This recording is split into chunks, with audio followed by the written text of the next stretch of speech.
The shuttle dropped through thick orange clouds and landed hard on the rocky surface of Prime. Park grabbed her bag and stepped out into air that smelled like copper and dry grass. The wind pulled at her dark hair, and she squinted against the bright twin suns hanging low in the purple sky. This was not where she was supposed to be. 3 weeks ago had been a cultural on the starship Horizon's Edge, teaching alien diplomats about human history and art.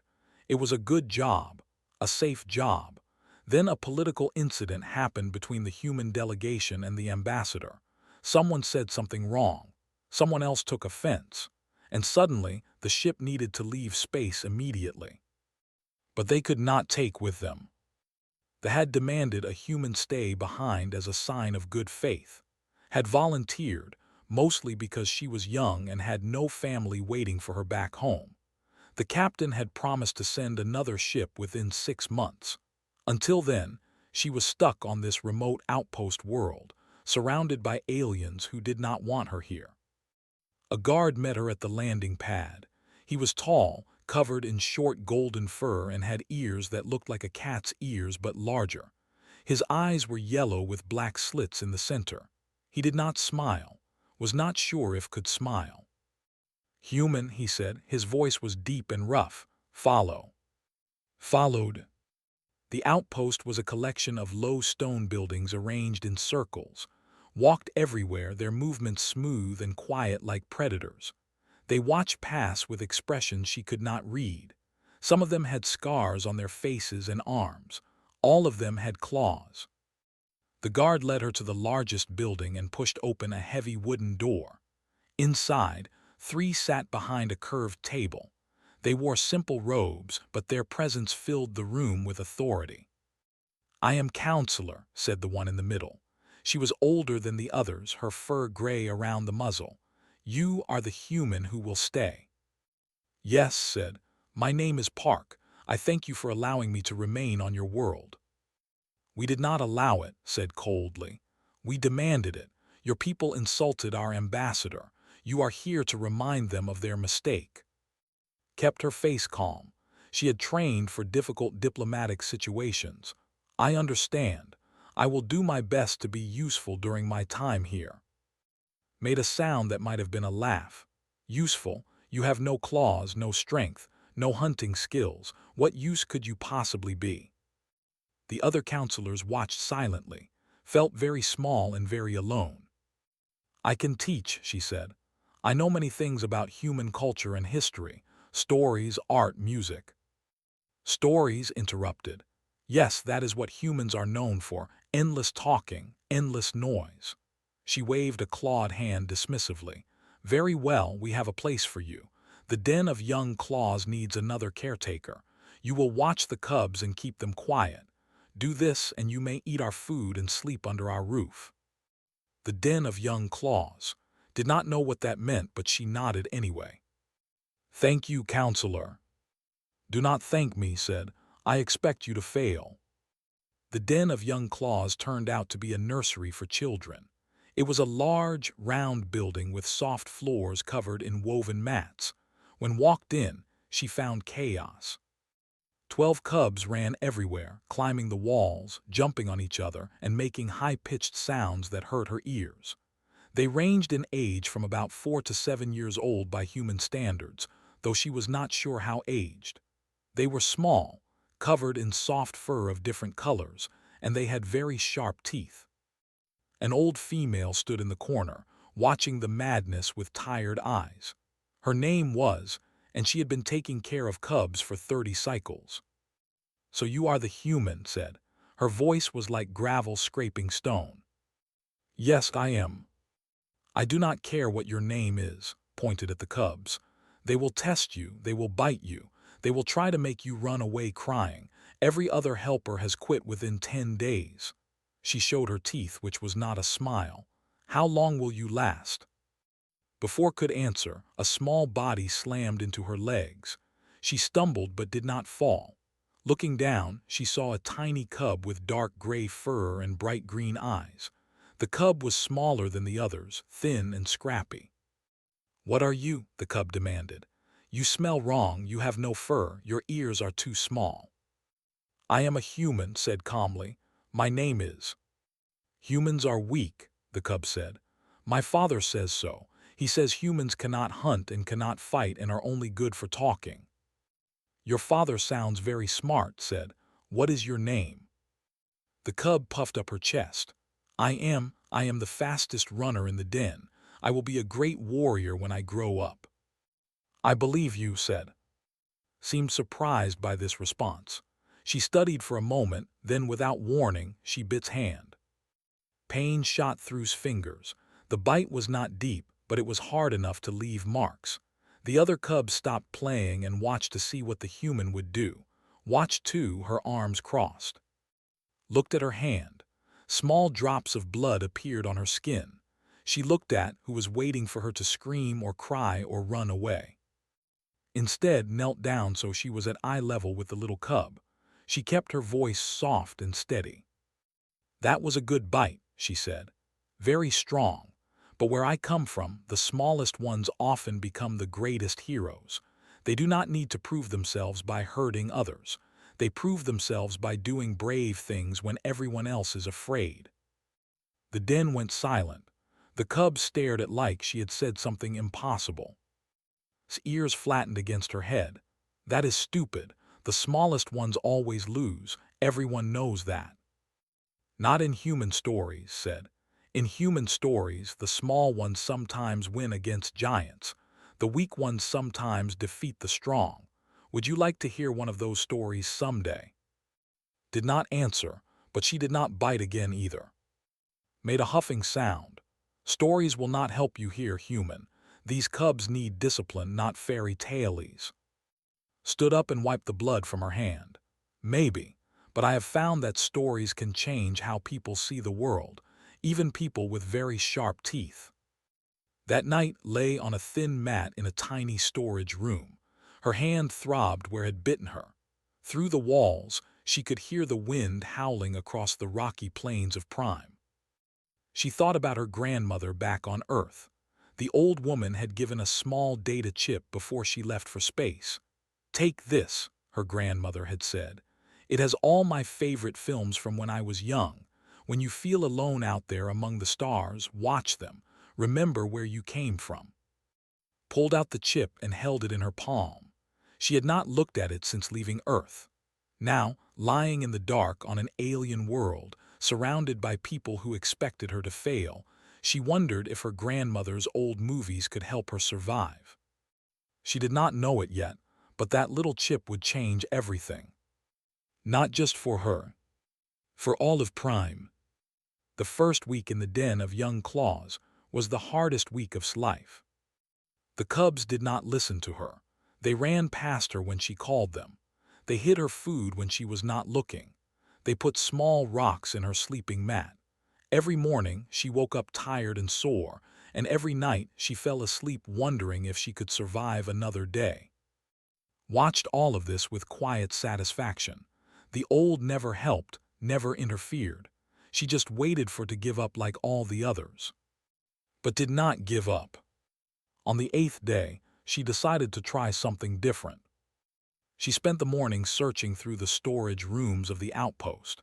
She found broken equipment, old tools, and pieces of technology that they did not use anymore. In a dusty corner, she discovered a small projector that still worked. It took her 3 hours to fix the power connection and another 2 hours to connect it to her data chip. When she finally got it working, her heart beat fast with excitement. That evening, after the cubs had eaten their meal, dragged the projector into the main room of the den. The cubs watched her with suspicious eyes. "What is that?" asked a large cub with orange fur and a loud voice. He was always the first to cause trouble and the last to stop. "It is a machine that shows moving pictures," said. "Stories that you can see and hear." Moving pictures. Myra, the eldest cub, walked closer. She was almost 8 cycles old, mature and serious. "Pictures cannot move." "Human pictures can," said. She pointed to the blank wall. "Sit down and watch. If you do not like it, you can go back to playing, but I think you will like it." The cubs looked at each other. They were curious, but they did not want to show it. Finally, pushed through the group and sat down in front of the wall. "Fine," the small gray cub said. "Show us your moving pictures, human, but if they are boring, I will bite you again." Smiled fair enough. She pressed the button, and the projector came to life. Light filled the wall. Colors appeared, shapes formed, and suddenly there were humans on the screen. The cubs gasped. They had never seen anything like this before. The film was called The Princess Bride. His grandmother had watched it 100 times when she was young. It was old, made on Earth over 300 years ago, but the story was timeless. At first, the cubs were confused. They did not understand why the humans were talking so much. They did not understand the jokes or the romance. Kept asking why the humans were not fighting yet. But then the sword fight began. The man in black faced the Spanish swordsman on the cliff. Their blades flashed in the sunlight. They moved like dancers, fast and beautiful. The cubs leaned forward, their eyes wide, their ears standing straight up. When spoke his famous words, "I am, you killed my father, prepare to die." The translation device rendered it perfectly into language. The cubs were completely silent. Then came the fight with the giant. Then the battle of wits with the poison. Then the fire swamp with the creatures inside. The cubs screamed when the hero almost died. They laughed when the miracle man brought him back to life. And when rolled down the hill shouting, "As you wish," laughed so hard he fell off his cushion and knocked over 2 other cubs. Even, standing in the doorway with her arms crossed, could not look away. When the film ended, the room was silent for a long moment. Then Myra stood up. "Again," she said, her voice was fierce. "Show it again." "Tomorrow," said. "But first tell me what you remember. What did you like? What did you not understand?" The cubs exploded into noise.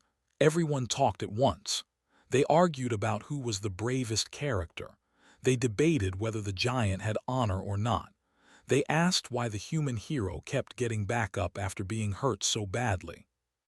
"He was mostly dead," said a small cub named Bora, who had a crooked ear from a fight she lost when she was younger. "How can someone be mostly dead? You are dead or you are not dead." "In human stories there is always hope," said, "even when things look impossible." "That is not how the world works," Myra said. She sounded like she was repeating something an adult had told her. "When you are weak, you die. That is the way of things." "Maybe," said, "but in this story the weak man defeated the strong men.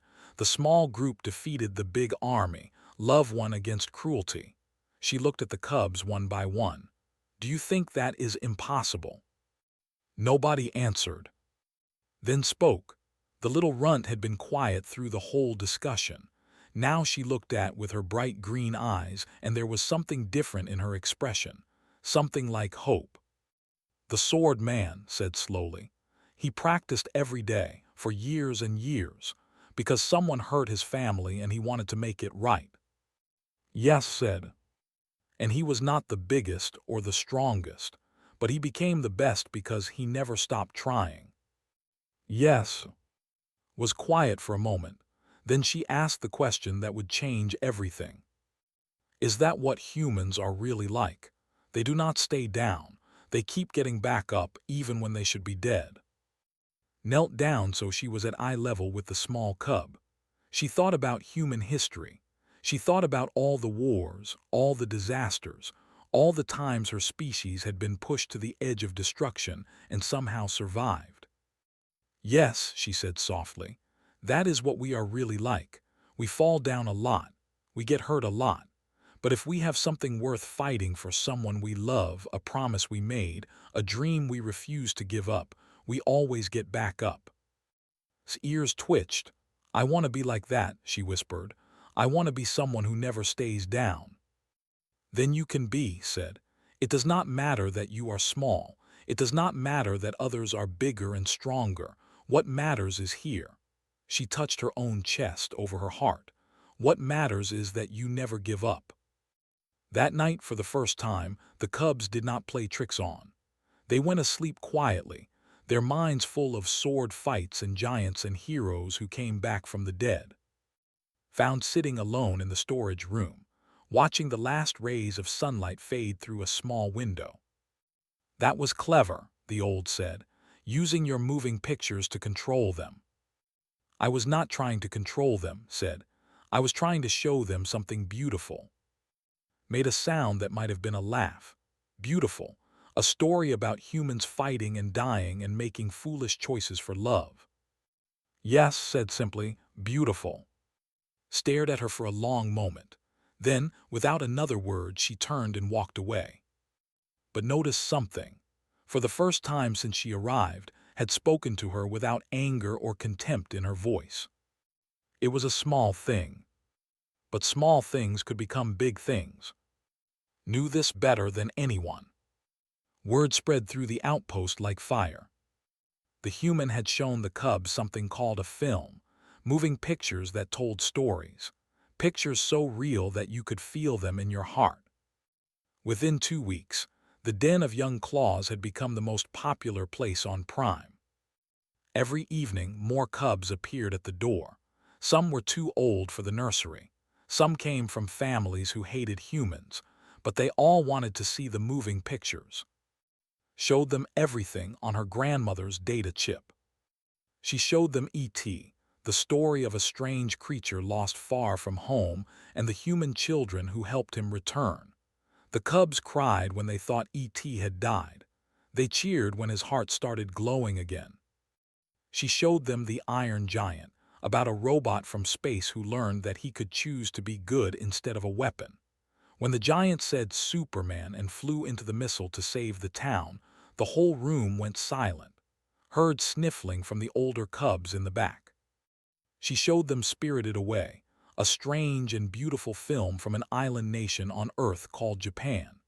The cubs were fascinated by the spirits and monsters and the brave girl who worked in a bathhouse for ghosts. They asked 100 questions about Japanese culture that she could not answer. She showed them Apollo 13, a true story about humans who flew to the moon and almost died when their ship broke. The cubs could not believe that humans had actually done this. They could not believe that the people on Earth worked together to bring the astronauts home safely.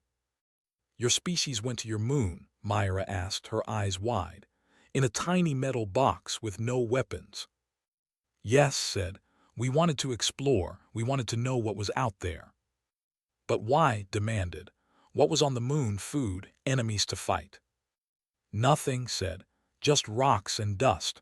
We went because we wanted to prove that we could. The cubs did not understand this at all. They only did things for practical reasons. Hunting, fighting, surviving. The idea of doing something dangerous just to prove it was possible, this was completely alien to them. But they could not stop thinking about it. After 4 weeks, something changed. Bora, the cub with the crooked ear, came to with a strange look on her face. She was carrying a bundle of torn fabric under her arm. I have been thinking, Bora said slowly, about the moving pictures. Yes, said. We watch them, we feel things when we watch them, but then they end and we go back to normal. Bora shifted the fabric from one arm to the other. I want to do more than watch. I want to be inside the story. Felt her heart skip. What do you mean? Bora dropped the fabric on the ground. I want to do what the humans in the pictures do. I want to pretend to be them. I want to say their words and do their actions. She looked up with fierce determination. I want to make the stories real. Stared at the little cub. She thought about Earth, about theaters and plays and actors. She thought about how humans had been telling stories with their bodies and voices for thousands of years. You want to perform, said, like actors in a play. I do not know what those words mean, Bora said, but yes, I want to be the princess. I want to be the Iron Giant. I want to be the girl in the spirit world. She grabs hand with her small clawed fingers. Can you teach us how? That night called all the cubs together. We are going to build something, she told them. A place where you can become the characters from the stories. A theater. What is a theater? Asked. It is a special room with a stage, a raised platform where people stand and act out stories. The audience sits and watches, just like when you watch the moving pictures.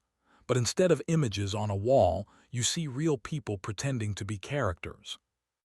The cubs looked confused and excited at the same time. So we would become the humans in the stories, asked. We would say their words. Yes, and you would wear costumes, special clothes that make you look like the characters. And you would learn the scenes and practice them over and over until you can perform them perfectly. Myra frowned. This sounds like a lot of work. It is, agreed. But it is also fun. And when you perform for an audience, when you see their faces change as they feel the emotions of the story, there is nothing like it in the universe. The cubs whispered among themselves, then stepped forward. I want to be, she said. Her voice was firm. The sword man who practiced every day until he was the best. Why him? Asked, though she already knew the answer. Because he was small, said. Everyone underestimated him, but he never gave up, and in the end he won. Her green eyes blazed with something fierce and beautiful. I want to be like that. One by one, the other cubs claimed their roles. Wanted to be because he got to fight everyone.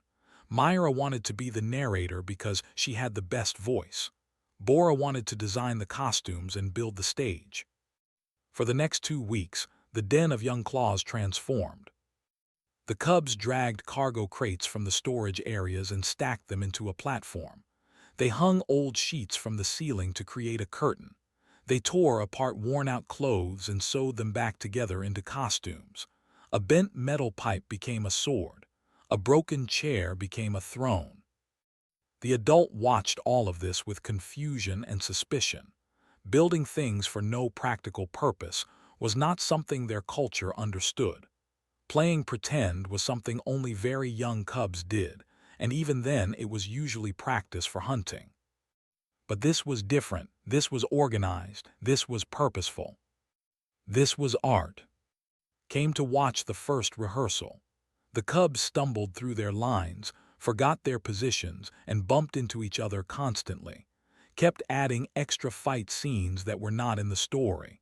Got so frustrated with her sword that she threw it across the room. But was patient. She corrected them gently. She showed them how to stand, how to speak loudly enough for an audience to hear, how to move their bodies to express emotion. Remember, she told them, you are not just saying words. You are feeling them. When says you killed my father, he is feeling all the pain and anger of 20 years of loss. Let that feeling fill your whole body. Tried again. She planted her feet, raised her pipe sword, and spoke the famous line. This time something changed. Her voice cracked with real emotion. Her eyes burned with real determination. For a moment she was not the runt cub. She was a man on a mission that nothing could stop. The room fell silent. Standing in the doorway, felt something stir in her old chest. She had lived through wars. She had lost friends and family. She had seen countless cubs grow up to become warriors. But she had never seen anything like this.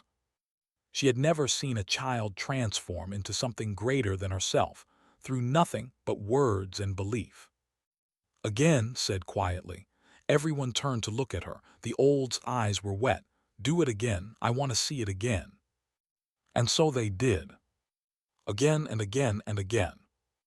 Until the words became real. Until the tiny theater became magic. The tiny theater became famous. At first, only cubs came to watch. They sat on the floor with their ears forward and their tails still, completely focused on the stage. They gasped at the sword fights. They laughed at the funny parts. They wiped their eyes when the sad parts came. Then the older started appearing. They stood in the back of the room, trying to look like they were just passing through. They crossed their arms and kept their faces blank, but they did not leave. They stayed until the end of every performance. Then they came back the next night. And the next. One evening, a grizzled warrior named pushed through the crowd. He was old, covered in scars, and he walked with a limp from an injury that never healed properly. Everyone knew his story. 15 cycles ago, he had lost his hunting partner in a raid. They had been bonded since childhood. When his partner died, something inside died too. He had not smiled since that day. The cubs were performing a scene from the Iron Giant that night. They had built a costume for the giant out of painted boxes and metal scraps, wore it, moving stiffly like a robot. Bora had painted his face silver. The scene was the ending. The giant had chosen to sacrifice himself to save the town from a missile. He was flying up into the sky, knowing he would die. "I am not a gun," the giant said. Raised his box arms toward the ceiling. His voice was muffled inside the costume, but everyone could hear him. "Superman," he said. Then the lights went out. The cubs made explosion sounds. When the lights came back on, was gone. Only the empty costume remained on the stage. The room was completely silent. Then made a sound that no one had heard him make in 15 cycles. It was a sob. A deep, broken sob that came from somewhere inside his chest that he had kept locked away for years. He left the room quickly, pushing past the other without looking at them. The next day he returned. He carried something wrapped in cloth. He found and held it out to her. "For the theater," he said gruffly, "for the giant." Unwrapped the cloth. Inside was a beautiful carving made from polished bone. It showed the Iron Giant with his arms spread wide, flying upward. Every detail was perfect. It must have taken hours to make. "You made this?" asked softly. Nodded. His eyes were red, but his voice was steady. "The giant chose to be good. He chose to protect instead of destroy. He chose to be a hero even though no one asked him to be." He paused. "My partner was like that. She always chose to protect others, even when it cost her everything." Held the carving carefully. "This is beautiful. The cubs will treasure it." "I want them to remember," said. "I want them to remember that we can choose what we become. We are not just what others make us. We are what we make ourselves." He turned and walked away without waiting for a response. Placed the carving on the stage where everyone could see it. It became the first decoration in the tiny theater. Many more would follow. But not everyone was happy. The High Council called to appear before them on a cold morning when the twin suns were hidden behind thick clouds. She walked into the stone chamber and stood before the 3 counselors, her hands clasped in front of her. Counselor looked even more severe than the first time they met. Her gray fur bristled with anger. Her claws were extended. "You have been busy," Human said. Her voice was like ice. "Very busy indeed." "I have been caring for the cubs," said calmly, "as you ordered." "Caring for them?" Slammed her hand on the table. "You have been corrupting them, filling their minds with human nonsense, stories of love and sacrifice and foolish dreams." She stood up, towering over. "They are warriors. We survive through strength and discipline. We do not play pretend like children." "With respect," Counselor said, "the cubs are children." "They will not be children forever," his voice echoed off the stone walls. "Soon they will be hunters, fighters, defenders of our people. What happens when they face real enemies? Will they quote your Princess Bride while their guts are spilling on the ground? Will they remember your Iron Giant while their enemies tear them apart?" The other counselors murmured in agreement. Took a slow breath. She knew this moment would come. She had prepared for it. "The stories I showed them are not about weakness," she said. "They are about strength, a different kind of strength. The strength to keep going when everything seems lost. The strength to protect others even when it costs you everything. The strength to choose goodness over cruelty." "Pretty words," sneered, "but words do not win battles." "Do they not?" Met the counselor's eyes without flinching. "The humans in those stories won their battles because they believed in something bigger than themselves. They won because they refused to give up, even when giving up was the logical choice." She paused. "Is that not what you want your warriors to be? People who never surrender. people who fight for what they love until their last breath. Before could respond, a small voice came from the doorway. She is right. Everyone turned, stood at the entrance of the chamber, her small body trembling but her eyes fierce. Behind her, the other cubs from the theater had gathered, too afraid to enter but unwilling to leave. "You should not be here," Cub growled. "This is council business." "I know," said. She walked forward anyway, her clawed feet clicking on the stone floor. She stopped in front of Counselor and looked up at the massive elder. "I used to think being strong meant being bigger and faster than everyone else," said. Her voice shook, but she kept speaking. "I used to think that because I am small, I would never be a real warrior. I would never matter." She pointed at. She showed me something different. She showed me a man named. He was not the biggest or the strongest, but he practiced every single day for 20 years. He never gave up, and when the moment came, he won. His voice grew stronger. She showed me a giant made of metal who was built to be a weapon, but he chose to be a hero instead. He chose to protect people. He said, "I am not a gun," and he died saving others. Tears ran down his face now, leaving wet trails in her fur. But she did not stop. "That is not weakness, Counselor. That is the strongest thing I have ever seen. That is what I want to be, someone who never gives up, someone who protects others, someone who chooses to be good even when it is hard." The chamber was completely silent. Stared down at the tiny cub. Her expression was impossible to read. "And if your enemies are stronger than you," asked quietly, "if they knock you down and break your bones, what then?" Lifted her chin. "Then I get back up, like all the humans in the stories did." Her green eyes blazed. "I get back up until I cannot get up anymore, and even then I try one more time." For a long moment, no one moved. Then slowly, Counselor sat back down. Her claws retracted. Something in her face softened just a little. "Return to your theater, Cub," she said. Her voice was quiet now. "We will discuss this further." Bowed her head respectfully. Then she turned and ran back to the other cubs. They surrounded her, touching her with their paws, proud and amazed. Remained standing before the council. "You may go," said, "for now." As walked out of the chamber, she heard speak one more time, so quietly that she almost missed it. "Perhaps," the old counselor murmured, "we have been teaching them the wrong kind of strength." It was not acceptance, but it was a beginning. 6 months passed faster than expected.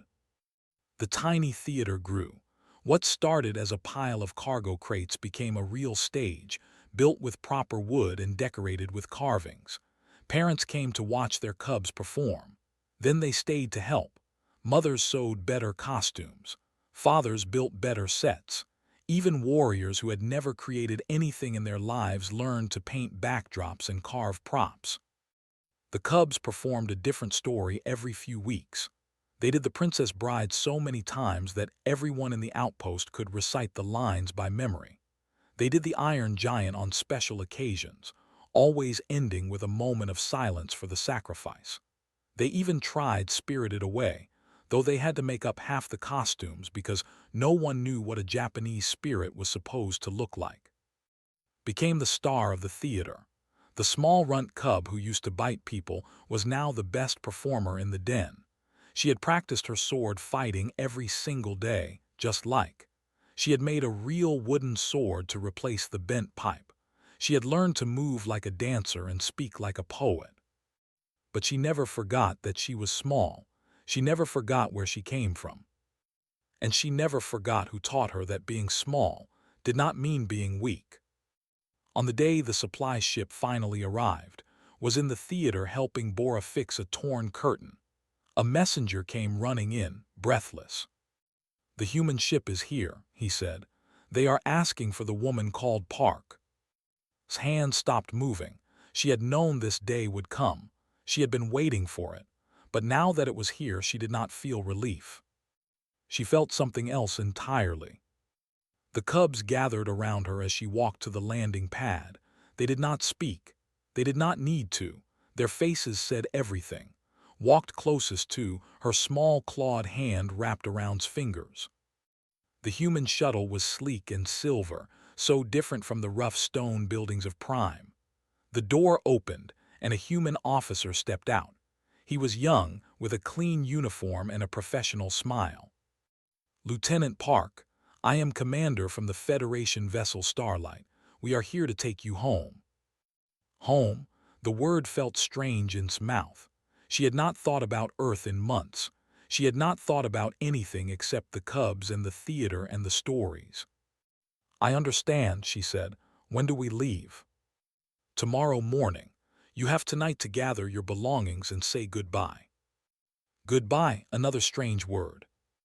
That night the tiny theater was packed with. Word had spread that the human was leaving. Everyone came, cubs, parents, elders, warriors. Even Counselor stood in the back of the room, her face unreadable. The cubs had prepared something special. They would not tell what it was. They made her sit in the front row with the other adults and wait. The curtain opened. On stage stood all 12 of the original cubs from the den of young claws. They wore costumes that recognized immediately. The black outfit of, the Spanish clothes of, the giant's silver paint on's face, the princess dress on Myra. They were performing the Princess Bride, the whole thing, from beginning to end. But it was different this time. The cubs had been practicing in secret for weeks. Every movement was perfect.